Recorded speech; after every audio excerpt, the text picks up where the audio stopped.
Haraya. Ito ay katagalan na nangangahulugan ng pangarap, pag-asa at kahilingan. Ito ang tema na naaangkop para sa ating ilulunsad na proyekto para sa ating parokya.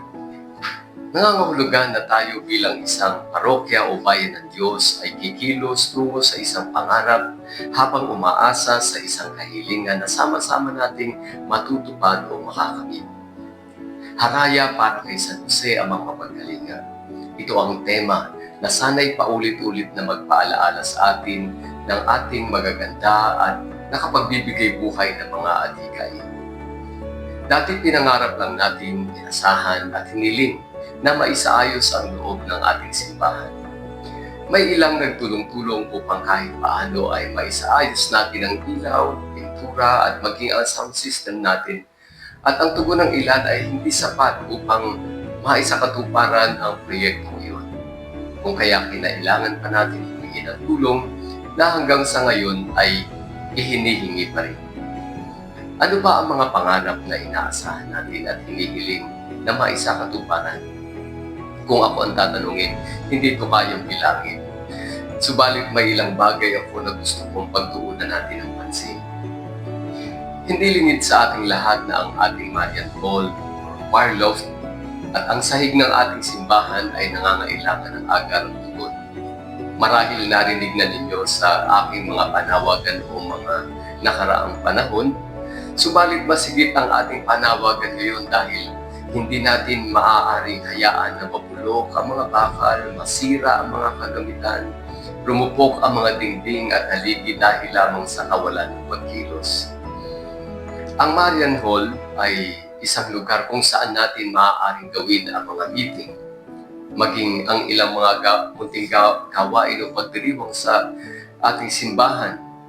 Sa ngayon, sira-sira na ang mga linya ng kuryente kung kaya hindi natin ito magamit. May mga tagas na nanggagaling sa bubong na pumapasok sa loob, kung kaya maging ang mga ilaw, aircon units ay nanganganib na rin masira. Ito ay kung hindi pa sila sira. Gagawan din ito ng isang storage room sa itaas kung saan maaaring ilagay ang mga gamit na dapat nating iniingatan. Sa ngayon, wala tayong maayos na lagayan ng mga gamit kung kaya kung saan-saan na lang natin nakikitang nakatambak ang mga ito. Hindi lamang ito pangit sa paningin, ito ay posible ring maging sanhi ng aksidente sa mga tao. Ang sahig naman ng ating simbahan ay sumisigaw na rin ng tulong. Ilang beses na tayo nakakakita ng ilang insidente ng pagkakatisod dahil sa sira-sirang sahig. Maging ang dambana ng simbahan ay nagtatanggalan na ang mga tiles, hindi lamang sa dahilan hindi ito maganda sa paningin, pero panganib din ito sa mga sumisimba at naglilingkod sa ating simbahan. Ang sahig na tinatapakan ng tao ang isa sa mga sagradong bahagi ng simbahan dahil ito ay dakilang saksi ng kapakumbabaan. Subalit hindi nangangahulugan na atin ay lang ito hahayaang masira at ipagpaliwala. Ilan ito sa mga dahilan kung bakit ako kasama ang Parish Pastoral at Finance Council Executive Committee ay humingi sa inyo ng tulong upang maisakatuparan natin ang ilang proyekto na nangangailangan ng agarang pagtugon. Ang dalawang proyektong ito ay nangangailangan ng mahigit 2 milyon piso para maisakatuparan kung kaya. Kaya naman ang proyektong Haraya para kay San Jose Amang Mapagkalinga ay kumakatok sa mga tao na mag-ambag ng tigil 500 piso kada buwan sa loob ng 3 taon. Alam ko na hindi lahat ay may kakayanan na makapagbigay ng malaking halaga.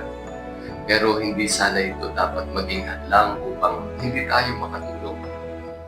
Ang simbahang batong ito ay ating minana mula sa mga unang tagapagtayo. Dito sumibol ang buhay Kristiyano ng marami sa ating nasasakupan sa mahigit na 30 taon. At dito rin lumalago ang marami sa kanilang kaalaman at pananampalataya sa Diyos. Kailangan natin ngayong pangalagaan ang simbahang ito upang tayo rin ay may maipamana sa mga susunod pa mga salinlahi ng mga mananampalataya. Kasama ninyo ako sa adhikain ito. Nawa sa tulong at awa ng Diyos at sa tulong ninyo, mga anak ni San Jose, na Amang Mapagkalinga, sama-sama tayong mangarap umasa, humiling, kumilos at tumulong upang maisakatuparan natin ang lahat ng ating mga adhikain. Maraming salamat sa inyo lahat.